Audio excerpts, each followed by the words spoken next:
আমার মনে হয় সংসারের সবথেকে টেনশনমূলক কাজ হচ্ছে এই রান্নাবান্না করা। সকাল থেকে রাত পর্যন্ত সবাইকে সঠিক সময়ে খেতে দেওয়ার জন্য সারা দিন জুড়ে রান্নাবান্নার যেন এক যুদ্ধ চলে। আসসালামু আলাইকুম সবাইকে, কেমন আছেন সবাই? আশা করছি সবাই অনেক ভালো আছেন। আলহামদুলিল্লাহ, আমরাও অনেক ভালো আছি। তো সকাল সকাল এখানে গাছে পানি দিতে এসে আমি দেখছি যে এখানে অনেক কিন্তু কুঁড়ি হয়ে আছে। তো গাছটাই কিন্তু লম্বায় অনেকটা বড় হয়ে গেছে, আর এখানে নিচের দিকটা যেন একদম কাঠি কাঠি মতো হয়েছিল। তো ভেবেছিলাম নিচে কোনো পাতা বা কিচ্ছু হবে না, তো ওপরে তো যেমন বড় হয় কুঁড়িও হয় আর এরকম সুন্দর ফুলও হয়, কিন্তু নিচের দিকে আজকে আমি দেখলাম যে অনেক পাতাও হয়েছে, অনেক কিন্তু কুঁড়িও হয়েছে। তো এরপর গাছে পানি দিয়ে এসে আমি যে চার্জেবল যে ফ্যানটা ছিল ওইটা কিন্তু সকাল সকাল চার্জ দিয়ে নিচ্ছি। তো যেহেতু গরমকাল একটু বেশি কারেন্ট চলে যায়, তাই যখন যখন কারেন্ট থাকে না কিন্তু আমি তখন এই ফ্যানটা আলিজার জন্য ইউজ করি। আর এই ফ্যানটা আমি অনলাইন থেকে কিনেছিলাম। তো চার্জ দিয়ে রাখলে, ভালোভাবে চার্জ দেওয়া থাকলে কিন্তু মোটামুটি ভালোই 2-2.5 ঘন্টা কিন্তু একটানা এই ফ্যানটা চলে। তো আমি আমার বাবু ছাড়াও ফ্যানটা কিন্তু অন্যান্য অনেক ক্ষেত্রে ইউজ করি। তো এরপর রান্নাঘরে চলে এসেছিলাম। তো ফ্রিজে একটু সেমাই ছিল, তো ভাবলাম সেটা গরম করি, যারা যারা খাবে তাদেরকে দিয়ে দেব। তো কেউ যেহেতু খাবে না, আমি আর আব্বাজি অল্প একটু খাবো। তো এখন গরম করে নিয়েছি যেহেতু, তাই জন্য একটুখানি আব্বাজির জন্য তুলে দিয়ে দিচ্ছি। তো এটা আব্বাজিকে দিয়ে এখন আমি চা বসিয়ে দিচ্ছি। তো ফ্রিজে অল্প একটু লিকুইড দুধ ছিল, তো সেইটারই আমি দুধ চা করছি। তো বেশিরভাগই কিন্তু দুধ চা আমি পাউডার দুধেরই করি। তো এখন যেহেতু লিকুইড দুধটা আছে, তো সেই কারণে লিকুইড দুধ দিয়ে করছি। তো আমি দুধ আর চা পাতাটা দিয়ে কিন্তু ভালোভাবে ফুটিয়ে নিয়ে আম্মাজির জন্য তুলে নিই। তো রোজ আম্মাজির আগে তুলে নিতে হয়, তারপর কিন্তু চিনি দিই আমরা। তো আম্মাজির যেহেতু ডায়াবেটিস আছে, তো উনি চা আর কি চিনি ছাড়াই খায়, তো সেই কারণে আগে আম্মাজিরটা তুলে নিতে হয়, তারপর কিন্তু আমরা আমাদের চায়ে চিনি দিই। তো চা করতে করতেই কিন্তু ভাবনা শুরু করে দিতে হয় যে নাস্তায় কি বানাবো, কারণ নাস্তায় কি বানাবো এটা ভাবতে ভাবতেও একটু টাইম লাগে। তারপর নাস্তার যে জোগাড়গুলো সেগুলো করতে টাইম লাগবে, ফের নাস্তাটা বানাতে আরও অনেক বেশি টাইম লাগবে। তো এখানে পরপর ওইগুলো করতে করতেই কিন্তু সকালের চা থেকে নাস্তার টাইমটা কখন আর কি টাইমটা পার হয়ে যায় বোঝাই যায় না। তো আজকে যেহেতু রুটি আর একটু তরকারি করব, তো সেই কারণে তরকারিটা আগে বসিয়ে দিয়েছি, আর আম্মাজি ওইদিকে আটাটা ছেনে দিচ্ছে। তো এখানে আমি পটল আলুর একটা তরকারি করব। তো চুলোর সামনে দাঁড়িয়ে দাঁড়িয়ে যে রান্না বান্নাটা করাটাই, ওইটাই কিন্তু শুধু রান্না বান্নাতে পড়ে না।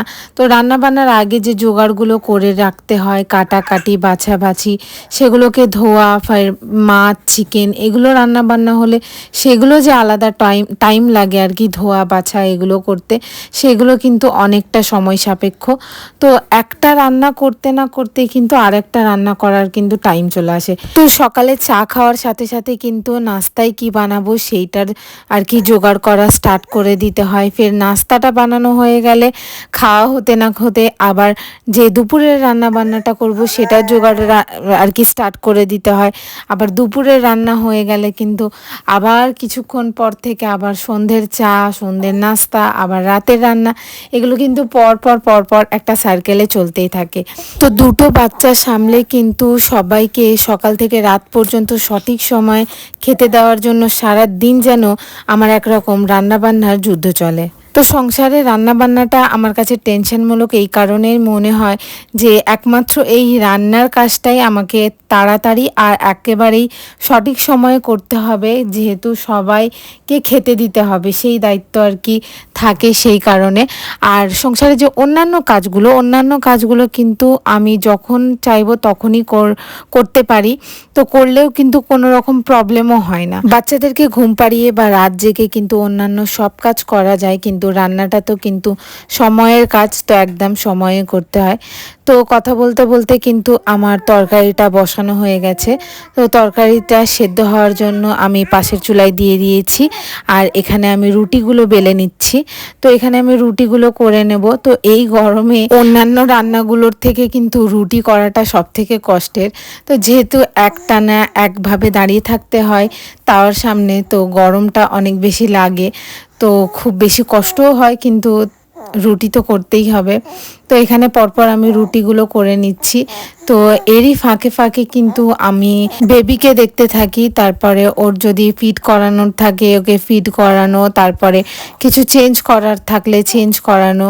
তো সকালের দিকটা যেহেতু ওকে ডাইপার ফ্রি রাখি সেইগুলোও আমাকে ম্যানেজ করতে হয়। তো রান্নার সাথে সাথে কিন্তু বারবার আমাকে এদিক ওদিক দৌড়াতে হয়। আর যেহেতু পরপর রান্নার কাজগুলো করতে থাকি তো এদিকে আমার ক্লিনিংয়ের কাজ সেরকম খুব একটা হয়ে ওঠে না। তো কিচেনটা যদিও যেহেতু কিচেনে থাকি হয়তো বাসনপত্র মাজা, কিচেন ক্লিন করা এইগুলো হতে থাকে, কিন্তু বাকি যে আদার্স ক্লিনিংয়ের কাজ, তারপর আমার রুম ক্লিনিংয়ের কাজ এইগুলো কিন্তু পড়েই থাকে। তো এইগুলো কিন্তু করতে করতে আরও বেশি বেলা হয়ে যায় আমার। আর ক্লিনিং আর রান্না বান্না বাদেও কিন্তু সংসারের এক্সট্রাও আরও অনেক কিছু কাজ থাকে, তো সেগুলোও কিন্তু করতে হয়। তো সেই সব কাজগুলো কিন্তু আপনাদের সাথে শেয়ার করাও হয় না। তো চেষ্টা করব আসছে যে ভ্লগগুলোতে আপনাদের সাথে সবগুলো কাজ শেয়ার করার জন্য। তো এখানে আমার রুটিগুলো হয়ে গেছে, এখন আমি তরকারিটা দেখে নিচ্ছি। তো এখানে খুলে দেখলাম যে তরকারিটা কিন্তু সেদ্ধ হয়ে গেছে। তো অল্প একটু ঝোল আছে বলে আমার মনে হলো, তাই জন্য একটুখানি ঝোলটা আমি একটু কমিয়ে নেব, তাহলে রুটি দিয়ে কিন্তু খেতে ভালো লাগবে। আর খুব বেশি ঝোল থাকলে কিন্তু রুটি দিয়ে খেতে খুব একটা ভালো লাগে না তরকারি। তো নাস্তা খেয়ে নেওয়ার পর আমি এখানে কয়েকটা জাম নিয়ে বসেছিলাম। তো এখানে এই যে জামগুলো এইগুলো আমার বড় ননদদের গাছের জাম। তো এই বছর কিন্তু ওনাদের গাছে অনেক জাম হয়েছে। তো প্রত্যেক বছর দিদি কিন্তু জাম পাঠায়, আর শুধু জামই না, আম, জাম, কাঁঠাল, তো সব রকমই গাছ ওনাদের বাড়িতে আছে। তো সব রকমই কিন্তু দিদি আমাদের পাঠায়। আর জামগুলো কিন্তু খেতেও ভীষণ টেস্টি। তো এইগুলো খেয়ে নেওয়ার পর এখানে আমি রান্না বান্নার সব কাটাকাটি করে নিয়েছিলাম। তো এখন রান্নাগুলো করে নেব। তো একদিকে আমি ভাতটা বসিয়ে দিয়েছি আর একদিকে আমি তরকারিগুলো করে নেব। তো এখানে আমি পেঁয়াজ দিয়ে দিলাম সর্ষের তেলে। তো আজকে আমি রান্না করব মাংস দিয়ে পুঁই শাক। তো আমি বেশিরভাগ পুঁই শাকটা মাংস আর কুমড়ো দিয়ে রান্না করি। তো এখন যেহেতু আজকে কুমড়োটা ছিল না, তো সেই কারণে মাংসটাকে শুধু পুঁই শাক দিয়েই রান্না করছি, আর অল্প একটু আলু দিয়েছি। তো আমার কিছুটা মাংস এরকম শুকনো আর কি মশলা দিয়ে রাখা ছিল, তো ওইগুলো ফুটিয়ে ফুটিয়ে অলরেডি সেই মাংসগুলো সেদ্ধ হয়ে গেছে। তো মাংসগুলো কিন্তু আমি আজকে কষিয়ে জাস্ট তরকারিটা সেদ্ধ করে নিলেই হবে। তো মাংসটা সেদ্ধ করার কোনো প্রয়োজন নেই, তো যেহেতু এটা ফুটিয়ে ফুটিয়ে অলরেডি আমার সেদ্ধ হয়েই আছে। তো এখানে ফার্স্টে আমি মশলাটা কষিয়ে নিচ্ছি। পেঁয়াজটা লাল হয়ে যাওয়ার পর সব রকম মশলা দিয়ে দিয়েছি, আর মশলাটা কিন্তু একটুখানি পানি দিয়ে ভালোভাবে তেল ছেড়ে আসা পর্যন্ত যেরকমভাবে মশলাটা কষায় তো সেরকমভাবে কষিয়ে নিচ্ছি আমি। তো কাঁচা মাংসও কিন্তু ছিল, তো যেহেতু ওইগুলো ডিপ ফ্রিজে আছে তো সবগুলোকে কিন্তু মানে ফ্রিজ বন্ধ করে তারপর ডিপ ফ্রোস্ট করতে হবে। তো ডিপ ফ্রোস্ট করার জন্য অনেক বেশি ধৈর্য লাগবে, যেটা আমার কাছে নেই। আর তার সাথে আমার কাছে এখন টাইমও নেই অত বেশি যে আমি এখন ফ্রিজ অফ করে ফের মাংস বার করে সেটাকে ডিপ ফ্রোস্ট করে তারপরে আমি রান্না করব। তো মাংসগুলো যখন এনেছিল কিছু মাংস আমি ফ্রিজে রেখে দিয়েছিলাম ডিপ ফ্রিজে, আর কিছু মাংসকে আমি এরকমভাবে শুকনো করে নিয়েছিলাম। জাস্ট অল্প একটু নুন আর একটু হলুদ দিয়ে কিন্তু ফুটিয়ে রেখে দিয়েছিলাম। তো যখন যখন প্রয়োজন হয়েছে তখন তখন জাস্ট একটু ফুটিয়ে নিয়েছি। তো ফুটিয়ে নিলে কি হয়, ওতে কিন্তু একটা আলাদা রকম টেস্টও চলে আসে, আর এটা কিন্তু মাংসটা কিন্তু অলরেডি সেদ্ধ হয়ে যায়। তো যখন রান্না হবে তখন কিন্তু এতটা বেশি টাইম লাগে না। আর মাটন তো একটু সেদ্ধ হতে বেশি সময় লাগে, চিকেনটা অত বেশি টাইম লাগে না। আর চিকেনটা আমি কোনো রকম কিন্তু অন্যান্য সবজি দিয়ে রান্নাও করি না, তো অত বেশি সময়ও লাগে না চিকেন রান্না করতে, কিন্তু মাটন রান্না করতে কিন্তু অনেকটা বেশি সময় লাগে। তো এখানে আমি একটুখানি পানি দিয়ে অল্প একটু ফুটিয়ে নিয়েছিলাম মশলাটা দিয়ে। এই তো ফুটে গেছে। আমি এবার যে আলু আর ডাঁটাটা কেটে রেখেছি আলাদা করে, তো সেটা আমি আগে দিয়ে ভালো করে এখানে কষিয়ে নিচ্ছি। আর শাকটা কিন্তু আমি একটু পরে দেব। তো শাকটা যেহেতু বেশিক্ষণ লাগবে না মানে সেদ্ধ হতে, তো তাই জন্য আগে আমি এইটাকে ভালোভাবে কষিয়ে নিচ্ছি, আর শাকটাকে আমি ওপর থেকে দিয়ে দেব।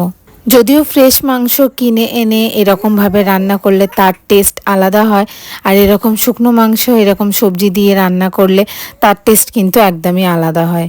তো আমি বেশিরভাগ কিন্তু ফ্রেশটাই রান্না করার চেষ্টা করছি। এখন যেহেতু বেবি নিয়ে একটু প্রবলেম হয়, তাড়াতাড়ি রান্না করতে হয়, তো সেই কারণে আজকে কিন্তু ঝটপট রান্না করার জন্যই কিন্তু এরকমভাবে রান্নাটা করে নিচ্ছি। তো এতে এখানে শাক দিয়ে ভালো করে ঢাকনা দিয়ে কিন্তু সব কিছু আমি এখানে সেদ্ধ করে নিয়েছি। আর এই পানিটা কিন্তু শাক থেকে বেরিয়েছে, তো যেহেতু একটু রসা রসা রাখবো, তো সেই কারণে এখন আমি নামিয়ে নিচ্ছি। তো এরপর একটা সবজি রান্না করব, তো সেটাই এখন বসিয়ে দিয়েছি। তো এখানেও এটা সরষের তেল দিয়েই রান্না করছি, অল্প একটু পেঁয়াজ দিয়ে দিয়েছি। তো এখানে আমি ঢ্যাঁড়স রান্না করব, তো অল্প একটু ঢ্যাঁড়স আর আলু আমি ছোট ছোট করে কেটে রেখেছিলাম, তো এটারই একটু রান্না করব। তো খুব বেশি আর কি ঝোলও করব না, আবার একদম শুকনো শুকনোও করব না, তো সবজিটা একটু ওরকম রসা রসায় রাখবো। তো এখানে নুন, হলুদ, তারপরে লঙ্কা, জিরে যা যা লাগে এখানে সব রকম মশলা দিয়ে আগে ভালোভাবে কষিয়ে নিচ্ছি। কষিয়ে তারপরে কিন্তু আমি সেদ্ধ হওয়ার মতো অল্প একটু পানি দিয়ে কিন্তু বসিয়ে দেবো। আর এই রান্নাটা হতে হতে কিন্তু আমি যে কিচেন ক্লিনিং, তারপরে থালা বাসনগুলো মেজে নেওয়া, তারপরে আরও যা যা গুছানোর যে কাজগুলো সেগুলো কিন্তু আমি এরই ফাঁকে ফাঁকে করে নিচ্ছি। তো এই রান্নাটা হয়ে গেলেই কিন্তু দুপুরে সব রান্না বান্না কমপ্লিট হয়ে যাবে। তারপরে কিন্তু আর যতটুকু ক্লিনিংয়ের কাজ বাকি আছে সেগুলো কিন্তু করতে হবে। তো এখানে সবজিটা কষিয়ে নেওয়ার পর এখানে পানি দিয়ে দিচ্ছি, সেদ্ধ হওয়ার মতন যতটুকু পানি দরকার এখানে পানি দিয়ে দিয়েছি। তো এইটাকে এখন ঢাকনা বন্ধ করে সেদ্ধ হতে দিচ্ছি। তো যতক্ষণ এটা আমি কষাচ্ছিলাম আমি কিন্তু পুরো কিচেনটা গুছিয়ে নিয়েছি ভালোভাবে। তো এখন আমি জাস্ট একটু ক্লিন করে নিচ্ছি। তো গুছিয়ে নেওয়ার পর কিন্তু কিচেনটা আমার ক্লিনই ছিল, জাস্ট আমি একটা কাপড় দিয়ে মোটামুটি একটুখানি জাস্ট মুছে নিচ্ছি। আর আজকে কিন্তু আমার ওভেনটাও ভালোই পরিষ্কার আছে, তো সেরকমভাবে খুব মাজা ঘষা করতে হবে না, জাস্ট একটু আমি এখানে মুছে নিলেই হয়ে যাবে। তো এখানে একদিকে রান্না হচ্ছে আর আমি বাকির দিকটা আমি ভালোভাবে মুছে নিচ্ছি। তো রান্নাটা হয়ে গেলে কিন্তু আরেক দিকটা আমি ভালোভাবে মুছে নেব। আর যখন রান্না হয় বা মানে চুলাটা গরম থাকে তখন কিন্তু মুছে নিলে খুব চকচকেও থাকে আর খুব তাড়াতাড়ি কিন্তু ক্লিনও হয়। তো এখানে আমার মোছামুছি হয়ে গেছে আর এদিকে কিন্তু আমার সবজিটাও রান্না হয়ে গেছে। তো অল্প একটু ঝোল রাখবো। তো সবজিটা দেখলাম সেদ্ধ হয়ে গেছে, কিন্তু ঝোল যেহেতু একটু বেশি ছিল, তো সেই কারণে এখানে একটুখানি আমি বেশিক্ষণ জাল করে একটু কমিয়ে নিয়েছি। তো এই তো আমার সবজি রান্নাটা তো হয়ে গেছে। এবার আমি তো এরই ফাঁকে ফাঁকে যতটা আমার মানে বাকি যে আমার ক্লিনিংয়ের কাজ ছিল সেগুলো করেছি। আমি কিন্তু সবার লাস্টে আমি আমার রুমটা কিন্তু করি। তো যেহেতু বাবু রুমে থাকে না, আলিজা রুমে থাকে না, ইয়াসিরও রুমে থাকে না, আর ওর পাপা সেই খাবার সময় আসবে, তো রুমটাই তো কোনো রকম প্রয়োজনও হয় না, তো সেই কারণে রুমটা আমি একদম লাস্টে ক্লিন করি। আর বাকি যেহেতু হল, তারপরে অন্যান্য জায়গাগুলো যেহেতু সব সময় সবাই থাকবে, তো সেইগুলো কিন্তু বাইরের দিকটা আগে আমি ভালোভাবে ক্লিন করে নিই, তারপর কিন্তু লাস্টে আমি আমার রুমটা ক্লিন করি। তো ওইগুলো হয়ে যাওয়ার পর এখন আমি রুমটা ক্লিন করতে চলে এসেছি। তো যেহেতু বেবি আছে তো অনেক কিছু জিনিসপত্র থাকে, তো সেগুলো একটু ক্লিন করতে অনেকটা বেশি সময়ও লাগে। তো রুমটা আমি ভালোভাবে গুছিয়ে নিয়েছি, এখানে বেডটাও গুছিয়ে ভালোভাবে ক্লিন করে নিচ্ছি। তারপরে কিন্তু রুমটা ভালোভাবে আমি কিন্তু ঝাড় দিয়ে নেব। আর আজকের ভিডিওটা যদি আপনাদের কাছে ভালো লেগে থাকে তাহলে অবশ্যই আমার ভিডিওতে একটা লাইক করবেন। আর আমার চ্যানেলে যদি নতুন হয়ে থাকেন অবশ্যই আমার চ্যানেলটাকে কিন্তু সাবস্ক্রাইব করে দেবেন। তো এখানে রুমটা গুছিয়ে বেডটা সেট করে দিয়েছি, এবার জাস্ট রুমটা ক্লিন করে নেওয়ার পালা। তো এখানে আমি রুমটাকে ভালোভাবে ঝাড়ু দিয়ে নিচ্ছি। আর এরপর কিন্তু আমি রুমটাকে মুছে নিয়েছিলাম, তো সেটা আর ভিডিও নিইনি। তো আজকের ভিডিওটাও কিন্তু আমি এখানেই শেষ করছি। সবাই ভালো থাকবেন, সুস্থ থাকবেন। আল্লাহ হাফিজ।